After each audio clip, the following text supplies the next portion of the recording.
E o Marcos Braz rebate presidente do Corinthians sobre compra de Hugo Souza. A gente está cumprindo o prazo, mano. Tá? É o que está dentro do contrato. As garantias que foram dadas me parecem que foram as mesmas que foram dadas por Mateuzinho. E nós tivemos um problema em relação ao Mateuzinho e estamos tendo em relação. E não é, o Corinthians não tem essa situação financeira para ficar...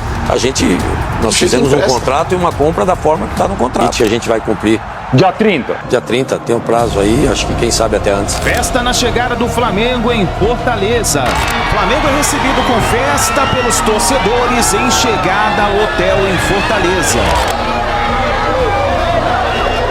Ainda dá pro Flamengo ser campeão brasileiro? Se a gente parar para pensar, o Flamengo, ele tem 62, mas ele tem que cumprir um jogo ainda, ele pode ir a 65 também. Agora, se o Flamengo vence o Inter, pode ser que o Flamengo esteja nessa condição de estar colado ali. E o mercado da bola no Flamengo. Caleri pode trocar o São Paulo pelo Flamengo? Essa e outras notícias mais você acompanha aqui agora no canal Meu Mengão React na manhã desta terça-feira.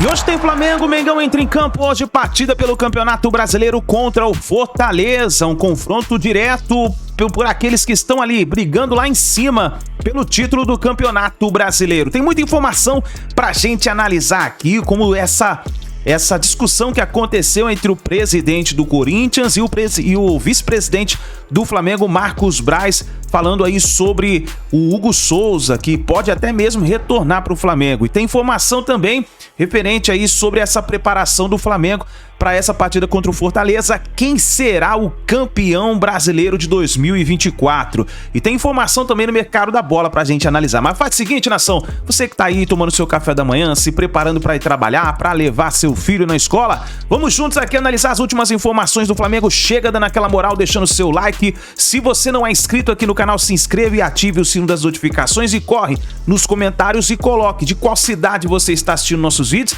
e também o seu palpite para a partida de hoje contra o Fortaleza, tá bom? Vou deixar os créditos desse vídeo ao canal da SBT Esportes, ao canal do Vene Casagrande, link na descrição como créditos. Vamos juntos analisar as últimas informações do Flamengo. Nesse momento você vê aí as imagens da chegada do Flamengo em Fortaleza, festa da torcida do Mengão.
Tirei foto com o Léo Ortiz e com o Gerson. Ano passado tirei com o Felipe Luiz, com o Everton Ribeiro e com o Pedro. Felipe Luiz como jogador. Como jogador. 3-1, Mengão. Você tá gostando do Felipe Luiz no comando? Demais. Vai permanecer. Confiante, 2-0 lá. 2-0? 2-0. Tá gostando do Felipe? Com certeza. Depois que ele voltou, o Flamengo voltou com tudo. Vamos ser campeão aí, se tudo der certo. É isso, nação. A gente vai ficando por aqui. Deu pra ver que a confiança tá lá em cima. Nesta terça tem Flamengo e Fortaleza. Se a gente parar para pensar, o Internacional hoje está com 65, né? Faltam 5 pontos para o líder. Sendo que tem 9 em disputa. O Flamengo, ele tem 62, mas ele tem que cumprir um jogo ainda, ele pode ir a 65 também. O Fortaleza está com 64. Sim. E amanhã tem o jogo com o Flamengo. Veja só que curiosidade, tem um triangular entre Flamengo, Internacional, né, e Fortaleza. Eles vão se enfrentar nas últimas rodadas. Vai ter agora um Flamengo e Fortaleza amanhã, vai ter vai ter um Internacional e Fortaleza também. Botafogo e Inter, né? Que não é o... vai ter um Inter e Flamengo. Olha só a sequência. Olha a sequência do Internacional. Flamengo fora, tem o Botafogo e tem o Fortaleza fora. O Fortaleza tem o Flamengo em casa, o Vitória fora, o Atlético Goianiense fora. Aí são 2 jogos assim, fora, mas com possibilidade de vitória do Fortaleza. E o Inter em casa. Que também tem o Inter tem um jejum de títulos também para lidar. Nos jogos lidar também. Nos jogos do Inter. Bateu na trave, há 2 campeonatos também. Já bateu na trave por causa da arbitragem, não ganhou, já não ganhou também por causa do futebol. Exatamente. Os jogos do Inter, ele tem... O Inter é o terceiro, né? Ele tem o 5º, ele tem o 4º e ele tem o Botafogo nesse momento, que é o segundo. Assim, ó, esta zona final do Inter, essa fase final do Inter, esses 3 jogos, estão todos com o mesmo interesse ali, que é melhorar a classificação. Agora, falar em título, seguinte, o Inter tem que ganhar 9 pontos e Botafogo e Palmeiras, o Botafogo tem que perder pro Palmeiras, o Palmeiras tem que perder pro Botafogo. Já tem que começar com um empatezinho amanhã pro Inter, né? Aí tem porque com o empatezinho amanhã e o Inter vencendo seu confronto contra o Flamengo, que, pelo amor de Deus, é um jogo dificílimo, né? E o jogo é no Maracanã, né? Ele chega no confronto contra o Botafogo, podendo dar uma colada no Botafogo, aí tem que ver o que vai acontecer com o Palmeiras, né? Agora, se o Flamengo vence o Inter, pode ser que o Flamengo esteja nessa condição de estar colado ali. Não. E se for o Fortaleza, pode ser que o Fortaleza esteja na condição de estar colado ali, entendeu? Não, mas o problema é que eles vão se enfrentar. O Inter já jogou, né? Quer dizer, agora o Inter vai ver os outros, sim. Em relação a Fortaleza e Flamengo, ele vai ver os dois jogarem. Obviamente que o Inter está olhando para cima, o Inter tem a vantagem do confronto direto com o Botafogo e o confronto direto com o Fortaleza. Mesmo que o Fortaleza, então, amanhã vença o seu jogo e vá a 67, passando o Internacional, o Inter fica com a possibilidade. Só depende dele para passar o Fortaleza. Sim. E só depende dele, aí dependendo do resultado do Botafogo, para passar... Não, o Botafogo não, né? O Botafogo para chegar a 1 ponto. Então, a questão é que, como o Botafogo e Palmeiras jogam entre si, quer dizer, um dos dois também vai somar pontos, ou os dois talvez somem pontos. Então, é complicada a vida do Inter, mas, assim, eu acho que cabe sonhar. Claro. Vai que chega numa última rodada... muito improvável, mas... Ok, o Palmeiras vence o Botafogo, daí vai que chega numa última rodada com o Fluminense precisando ganhar para se salvar do rebaixamento. Enfim, existem possibilidades, ou o São Paulo precisando ganhar do Botafogo para ir para a Libertadores direto. Quer dizer, os adversários desses times ainda podem ter, eu acho até pouco provável que isso aconteça na última rodada, mas eles podem ter objetivos importantíssimos na última rodada, os adversários de Botafogo e de Palmeiras. Para o Fortaleza tem a questão do Palmeiras, que não é mais um adversário direto, ter 21 vitórias. E o Fortaleza, mesmo ganhando amanhã, ele chega a 19 vitórias, né? Então o Fortaleza chega... passar na pontuação. Chegaria a 67, mas ficaria a 3 pontos do Palmeiras e ainda com a desvantagem de empatando ficar atrás. Então, claro, é muita matemática. O jogo entre Flamengo e Fortaleza vai esclarecer quem pode continuar sonhando, ou se nenhum dos dois pode. Os dois precisam vencer para continuar sonhando. E o Inter tem essa vantagem dos confrontos diretos. Mas eu penso que talvez a gente tenha um segundo colocado no Brasileiro, diferente de Botafogo ou de Palmeiras. Exato. Um vai ser o campeão. Aí já é um cenário bem mais provável. O outro pode perder a classe, pode perder o segundo lugar. Pode. Isso acho que pode acontecer. Mas daí, hoje, são 9 pontos em disputa. O Inter tem uma diferença de 5. Tem que acontecer muito encaixe de jogo. É impossível? Não, mas não é provável que isso aconteça. Exato. Nesse momento. Agora, o Internacional hoje já tem uma campanha histórica. Hoje. Sim. Porque não se pode esquecer o ano do Internacional. Né? O Internacional tem quase um turno de invencibilidade. No futuro, a classificação do Brasileiro 2024 deveria ter uma estrelinha ao lado do Internacional para explicar o que aconteceu no ano 2024. Para que as pessoas lá na frente entendam o que o Inter venceu. Porque o Inter não venceu apenas partidas, ele venceu uma tragédia, né? Tomou conta do Rio Grande do Sul. Olha como o Grêmio está sofrendo para lidar com isso, Exatamente. Então, o que o Internacional fez, eu sei que muita gente vai pensar, já pensou se não tivesse... ocorrido. Poderia, é legítimo. Até porque todo mundo falava que o Inter era um candidato ao título no começo do campeonato. Talvez não o favorito, mas pelas contratações que fez, algumas nem renderam o que se imaginava que fosse render. A gente esperava o Internacional na Copa Sul-Americana como o favorito. Talvez hoje a gente podia estar falando do Inter campeão da Sul. Hoje ele joga um futebol melhor que o Cruzeiro, muito mais.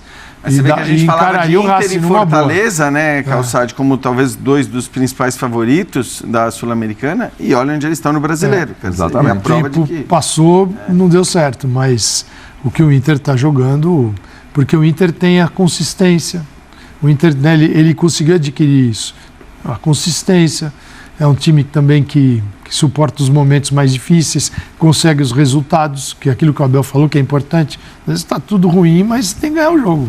Como vai fazer isso?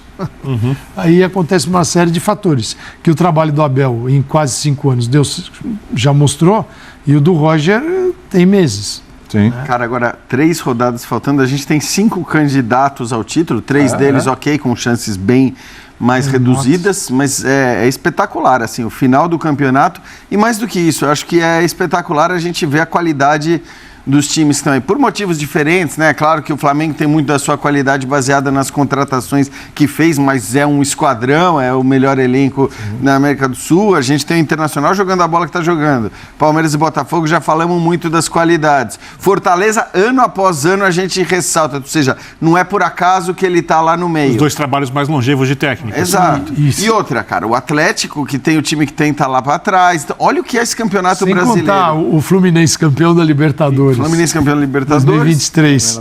Ele é o primeiro fora da zona do rebaixamento. O Corinthians, com o time que contratou, principalmente na janela, não era um time para cair.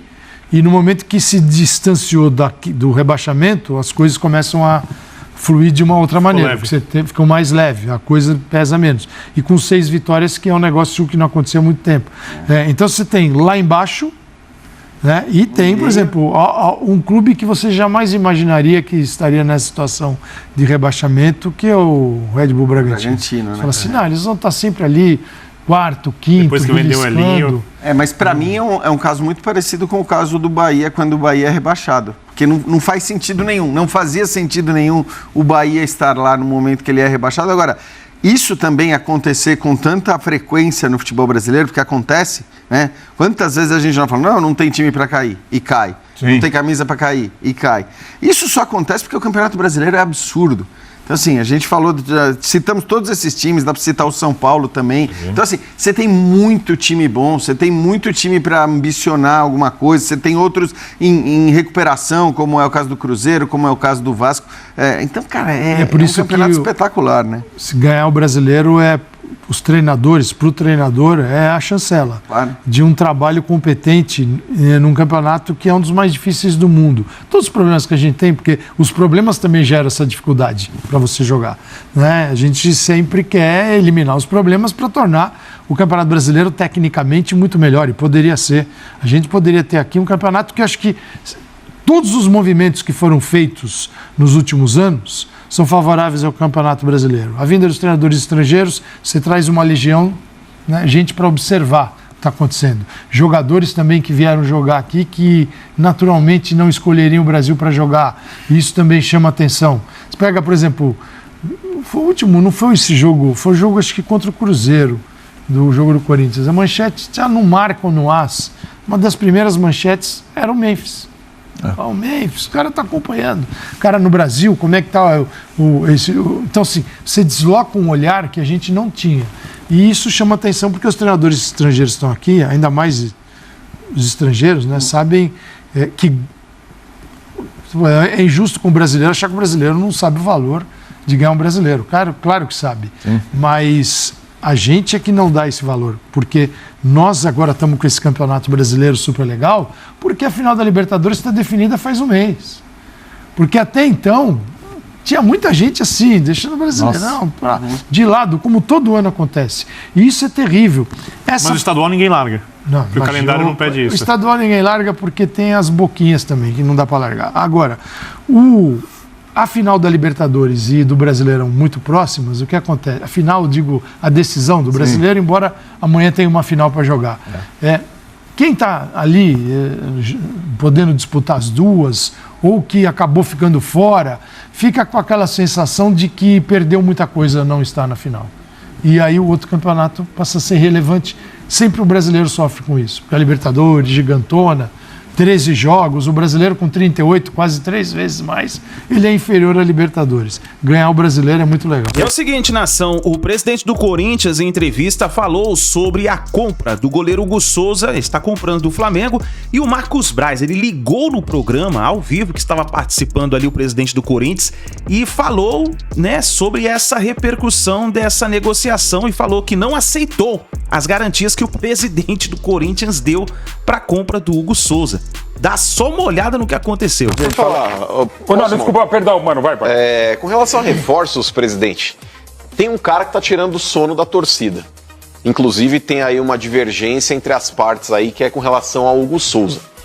Hugo Souza, presidente, o Corinthians entende que ele já manifestou a intenção de compra, que teria que ser exercida até o dia 30, e o Flamengo está colocando alguns empecilhos, inclusive com relação aos possíveis fiadores desse negócio. O Corinthians pode apresentar a Casa da Moeda, que o Flamengo não vai querer aceitar. Tá na cara que o Flamengo viu que fez bobagem em vender o jogador pelo preço que venderam, e eles vão tentar dificultar ao máximo a permanência do Hugo Souza dentro do Corinthians. Presidente, a questão que fica é a seguinte: por que o Corinthians não paga essa merreca à vista para o Flamengo até dia 30 e ainda posta o Pix e tira um barato do Flamengo em rede social?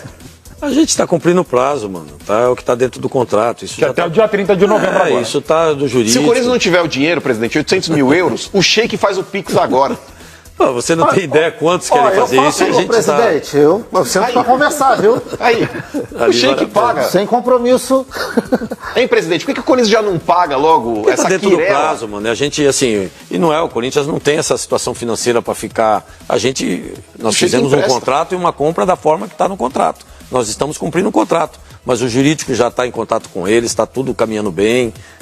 Vai estar dentro do prazo. Dia 30 vocês vão exercer. Isso, não corre o risco do Corinthians perder o Hugo Souza. Alguma. Chance zero. Chance zero. Agora, presidente, por enquanto tem o transfer ban, dívida de quase 7 milhões de reais com o Balbuena, enquanto não resolver essa situação, que pode ser negociada, claro, ou ter que pagar os 7 pau, enfim. Como é que está essa situação que evidentemente impede, a do Hugo Souza é outra história, mas impede qualquer outra negociação futura. Como é que está essa questão da dívida com o Balbuena? Já está em negociação, mano. Tá? O nosso jurídico já está cuidando disso também. Isso não nos preocupa também. A gente está resolvendo, é obrigação nossa resolver e o jurídico já está controlando tudo isso. Tá, mas assim, é impressionante parte da herança que vocês receberam, parte evidentemente da situação. O senhor está completando um ano praticamente de Corinthians. Tem medo, de repente, você está lá escovando os dentes e fala, puta, chega mais um problema, mais um pepino desse, você não imagina? Não, isso chega todo dia. Corinthians, hoje a gente tem um oficial de justiça lá dentro. E a gente está controlando. E mesmo assim, nós temos mais de 50 milhões bloqueados. E mesmo assim a gente tem salários em dia. 50 milhões bloqueados? Mais de 50 milhões é o que o meu financeiro passou. A gente tem bloqueio, a gente tem oficial de justiça, mas a gente está controlando tudo isso. Por isso que eu falo, a gente foi buscar receitas, a gente está equacionando isso. Por isso que a gente pede ajuda de todo mundo para parar com isso, parar de manchar a imagem do Corinthians. Se não mancharem mais a imagem do Corinthians, a gente consegue mais parceiros para que a gente possa sair disso o mais rápido possível. Então, dentro disso aí, a gente está controlando. Não temos dinheiro para chegar hoje e pagar. Eu posso pagar hoje, mês que vem me faz falta na folha salarial. Então, por isso que a gente está cumprindo os contratos. Claro que a gente não tem dinheiro para pagar toda a dívida que chega hoje. A gente escolhe as mais importantes, as que mais podem complicar, e a gente protela um pouquinho mais as outras. Mas elas estão sendo todas cumpridas. Todo mundo está, assim, nos elogiando nesse sentido. O Corinthians está voltando ao mercado, está voltando a ser bom pagador. A nossa camisa está sendo valorizada. A gente está hoje buscando aí parceiros importantes. O Corinthians está mudando de patamar, mano. E quem paga o Memphis é a parceira? A parceira, ela paga uma boa parte, nos ajuda muito. Tá aí, hoje eu vi uma notícia maravilhosa que arquivaram o inquérito dela no sentido... isso para nós é muito importante. Até isso, mano. Subiram lá, rescinde agora, porque alguns clubes, calma, tá pagando, tinha acabado de pagar numa semana atrás do que eles foram lá, do que aconteceu tudo aquilo, uma semana antes do que aconteceu, cumpriram o contrato deles, pagaram em dia, estão fazendo várias entregas conosco em termos de marketing, só que foram lá, você tem que rescindir, aí que jogaram para minhas costas de novo, outro contrato errado, outro não sei o quê, e aí tá aí, ó. Está aí uma grande empresa, cumprindo o seu contrato, nos ajudando em todo sentido. E é isso que a gente quer. Acho que tem que parar. Esses mesmos corintianos é o que vão lá prejudicar a gente. Existe a possibilidade de ter novos projetos Memphis assim no Corinthians no ano que vem, com a ajuda da parceira? Ela está empolgada em querer trazer mais reforços de peso assim, para o Corinthians em 25? Nós queremos, André, jogador pontual e jogador que queira jogar no Corinthians, jogador com as nossas características, que é isso que está dando certo. Nós pontuamos muito isso. Esse é um dos principais trabalhos do Fabinho, de reestruturar o nosso scout, com pessoas técnicas, pessoas qualificadas, trouxemos os melhores, mudamos tudo, construímos salas de análise de sistema, construímos sala de psicólogo. E aqui a gente faz amigos, né? Tem alguns probleminhas, inclusive com o nosso entrevistado tem algumas críticas, ou muitas críticas, mas uma coisa não se pode falar dele. Ele sempre vem pro pau, sempre vem falar, sempre vem conversar, vem debater, isso é muito legal. Então eu agradeço muito a presença do vice-presidente de futebol do Flamengo, Marcos Braz. Boa noite, Braz. Boa noite a todos vocês aí. Estou assistindo o programa aí desde o começo. E quando falaram aí do tema do Hugo Souza, foi o que me motivou a fazer essa ligação e ver se eu poderia ter um espaço também para falar, até para rebater com todo carinho e respeito ao que o Mano falou. E que não é a primeira vez, não ele, mas outros, dizer e deixar claro que o Flamengo nesses últimos 6 anos aí, quando vai para o mercado, tanto para comprar ou para vender, o Flamengo jamais voltou atrás na sua posição. O Flamengo sempre honrou o que tratou. Deixar claro que em relação ao Hugo Souza, o Flamengo já tinha feito um empréstimo para ele para Portugal, com um valor menor, um pouco menor ou menor do que foi feito para o Corinthians, num percentual maior, que a negociação era teoricamente pior para o Flamengo. O jogador não foi exercido, venceu o contrato, a gente não teve nenhuma proposta sobre o Hugo, ele retorna ao Flamengo, e aí a gente abre negociação com o Corinthians. O importante em relação a essa negociação é que a gente também entende o tamanho do Corinthians. E por isso que o Flamengo ficou com 40% do jogador. O Flamengo pede $200 mil de empréstimo, junto com os outros 800, o Flamengo ficaria ali perto do $1 milhão, longe dos outros números que a gente tinha pedido para Portugal, e com a força do Corinthians, com o tamanho do Corinthians, o Flamengo vai junto na negociação com os outros 40%. Então, para deixar claro que em nenhum momento o Flamengo quer correr da situação, o Flamengo não quer correr de absolutamente nada, o Flamengo não faz isso, o Flamengo tem um tamanho hoje para assumir os erros que forem em relação a alguma negociação, mas jamais fazer isso.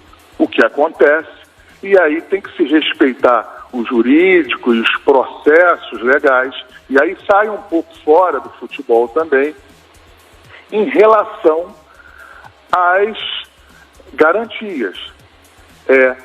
Segundo foi mês passado, isso aí no começo eu estava nesse processo, estou nesse processo, as garantias que foram dadas me parecem que foram as mesmas que foram dadas por Mateuzinho. E nós tivemos um problema em relação ao Mateuzinho e estamos tendo em relação. Então ficaria muito difícil para o Flamengo, para que num segundo jogador, num segundo ativo do clube, o Flamengo também receber as mesmas garantias de uma garantia que o Flamengo não conseguiu ou não ficou satisfeita com ela, porque o cronograma de recebimento que o Corinthians tem para esta empresa não nos não daria para cobrir a parte do Flamengo neste período, num período maior sim. Então, para deixar claro, o Flamengo não faz isso, o Flamengo é correto nas suas negociações. Quando eu dou uma palavra aí, podem perguntar, o Sheik trabalhou comigo, outras pessoas, o futebol é pequeno. Futebol é muito pequeno, as pessoas se conhecem, Se tem uma coisa que eu iria assumir, ou qualquer outra situação, seria, se estivesse errado, ou alguma situação diferente, jamais a gente iria estar pressionando ou botando obstrução para que a gente não pudesse fazer um negócio. Apenas isso. A garantia que o Corinthians nos dá hoje, o Flamengo não se sente confortável. Apenas isso. Mas eu tenho certeza absoluta que o Corinthians, dentro do prazo, dentro da situação legal, irá efetuar. Mas eu quero deixar claro aí para todos os ouvintes, para as pessoas que estão vendo o programa como eu, que não tem essa situação de correr ou achar que foi pouco. O Flamengo continua com 40% do jogador, ele indo bem no Corinthians, como está indo, o Flamengo se beneficia automaticamente no processo natural sobre o percentual que vai continuar. Então, só para deixar claro aí e mandar um abraço aí para o presidente aí, a qual eu fui a sua posse, e deixar claro aí para todo mundo aí, um abraço especial para o Sheik. Valeu, Braz. Muito obrigado, presidente. Quer comentar? Tem até 2 minutos para comentar. Parece o debate agora para a sua réplica, presidente, ou um comentário. O Braz está sendo cumprido, é o que ele falou, ele é um homem de palavra e a gente também está cumprindo as nossas obrigações, está dentro do nosso limite e a gente vai cumprir. Dia 30? Dia 30, tem um prazo aí, acho que quem sabe até antes. Até antes vocês vão pagar e o Hugo vai ser goleiro do Corinthians em definitivo. O Hugo é goleiro do Corinthians. Agora, Braz, rapidinho. Não está indo muito barato pro Corinthians pela qualidade do Hugo? Rapidinho, tem 1 minuto para responder isso. A pergunta foi para mim? Isso, sim, Braz, por favor. Repete a pergunta, por favor. Desculpa. Não, tem 1 minuto para responder. O Hugo não está indo, pela qualidade que ele tem, não está indo muito barato pro Corinthians no final das contas? Depois que ele começou a se apresentar, sim. O que eu quero passar para você é que ele foi para Portugal num preço fixado menor que este. E venceu o prazo e ninguém exerceu. Então agora, depois da obra feita, o Flamengo se protegeu como? Tendo um percentual grande de 40% do jogador. Foi isso que aconteceu. O Flamengo se sente satisfeito porque esses 40% de sociedade, vamos dizer assim, com o Corinthians, com certeza trará frutos no futuro que a gente seria impossível de conseguir isso, talvez em outros lugares. Porque no Flamengo, o Rossi é o titular. Caleri pode trocar o São Paulo pelo Flamengo? Esse boato surgiu no domingo, depois que o paparazzo rubro-negro, alguém que cobre o Flamengo de perto, contou ter ouvido do presidente Rodolfo Landim que o sonho do atual mandatário rubro-negro é ter Caleri como camisa 9 do Flamengo. Flamengo que busca um centroavante, até porque o Gabigol vai embora e o Carlinhos definitivamente não deu conta do recado. Pedro volta no melhor dos cenários a partir de maio do ano que vem. Fui levar essa pergunta para o presidente Júlio Casares. Presidente, existe alguma chance de vocês venderem o Caleri pro Flamengo? Vale a lembrança de que o Caleri já havia afirmado que no Brasil não joga em outro clube que não o São Paulo. Contrato até dezembro de 2026, multa rescisória de 50 milhões de euros. Palavras do presidente Júlio Casares. Mas o Flamengo pagaria a multa? Não, certamente não. Negociação precisaria acontecer em cifras bem mais reais. Atleta de 31 anos de idade. O presidente Júlio Casares garante que ninguém do Flamengo procurou e que se o procurar, não vai haver nenhuma chance de negociação. O São Paulo tem no Caleri, mesmo diante da dificuldade na temporada, foi uma temporada muito abaixo, alguém da confiança da torcida e da diretoria do São Paulo, ele não faria esse tipo de negócio. Mas a pergunta que não quer calar o salve, então, o radar então não existe. Não, porque se o presidente não vai querer fazer o negócio, mas o Flamengo não vai pagar a multa. O presidente do Flamengo tem um sonho de consumo do Caleri. Tem um sonho. Ele tem um sonho. Você não prestou atenção no começo da informação. Ele admitiu para um jornalista que o sonho de consumo dele é contratar o Caleri para a camisa 9. E diante disso, a repercussão do domingo foi a chance do Caleri virar o camisa 9 do Flamengo para substituir o Gabigol. A informação é o Júlio Casares não quer vender. O Júlio Casares, conversei com ele, o Júlio disse que não... Mas o Flamengo não vai ter eleição? Vai agora no dia 9 de dezembro, se o Rodrigo Dunch, que é o candidato da situação, vencer, o Landim continua como CEO do clube. Certo. Se houver uma vitória do BAP, que é o candidato favorito... A duríssima eleição. Ou uma vitória do Maurício Gomes de Matos, que surge como uma terceira opção, aí certamente o Landim deixa de ter papel. E já que você tocou nesse assunto, se o BAP vencer a eleição, existe uma boa chance de José Boto, um português de 58 anos de idade, que trabalhou como chefe de scout do Benfica e do Shakhtar Donetsk, virar o diretor executivo de futebol do Flamengo no ano que vem. Finalmente teremos um cara que entende de bola, né? Ô Elia, mas é interessante quanto que vários clubes têm sonho de consumo de centroavante no futebol brasileiro. Tá em falta, né? E tem falta de centroavante no futebol. Veja como o Yuri Alberto tá valorizado. Estou começando a achar que 1.700, né? 1.700. São bem pagos pro Yuri Alberto. Bem pagos. Bem pagos. Yuri Alberto, oferta e demanda. Finalizador, tem feito muitos gols, não mas é treina. Que o Pedro ganhou 200. Bom, mas espera um pouco. Mas é um problema do Pedro. Esse não é um problema do Yuri Alberto. Esse é um problema do Pedro. Tá bom. Me convenceu. Tá aí, nação, essas foram as últimas informações do Flamengo. Então, na manhã desta terça-feira, o Flamengo que está se preparando para essa partida contra o Fortaleza, uma partida importantíssima. O Palmeiras enfrenta o Botafogo, que também pode aí decidir muita coisa. Hoje é uma rodada que pode decidir muita coisa no Campeonato Brasileiro. Agora eu gostaria que você participasse do canal, escrevendo nos comentários aí o seu palpite para essa partida de hoje, que pode definir muita coisa, né? Vamos ver o que vai acontecer. Eu vou deixar meu palpite registrado. Para mim vai ser um jogo bem difícil, principalmente porque o Fortaleza também tem chances matemáticas aí de ser campeão brasileiro. Vai ser um jogo bem difícil. O Flamengo, claro, tem mais elenco, tem mais força, tem mais time, tá em evolução com o Felipe Luiz. Eu acho que o Flamengo consegue arrancar uma vitória lá em Fortaleza. Será que dá pro Mengão vencer? Pra mim vai dar Flamengo 2-1. 2-1 pro Mengão. O Mengão vencendo essa partida lá em Fortaleza. É muito difícil, né? O Fortaleza em casa é muito forte. A gente sabe que o Fortaleza tá crescendo, né, nessa competição do Campeonato Brasileiro. E agora é esperar para ver o que o Felipe Luiz vai preparar para essa partida, se vai ter alguma surpresa na escalação. Vamos ficar de olho, mas na minha opinião eu acho que o Mengão vai vencer essa partida 2-1. Coloca aí nos comentários também o seu palpite, participe aqui do nosso canal Meu Mengão React. E lembrando a você, se inscreva aqui do nosso canal, nos ajude a chegar aos 300 mil inscritos. Estamos aí com essa meta para bater antes mesmo do fim do ano, então dá aquela moral, compartilhe o vídeo aí no seu grupo do WhatsApp, com o seu amigo flamenguista e também com o seu amigo Ante. Fala para ele se inscrever no canal. Então é isso daí, nação, vamos ficar de olho para ver o que vai acontecer nessa partida importantíssima aí do Mengão pelo Campeonato Brasileiro. E aí, ainda dá pro Flamengo ser campeão brasileiro? Deixe a sua opinião e a gente se vê daqui a pouquinho no próximo vídeo.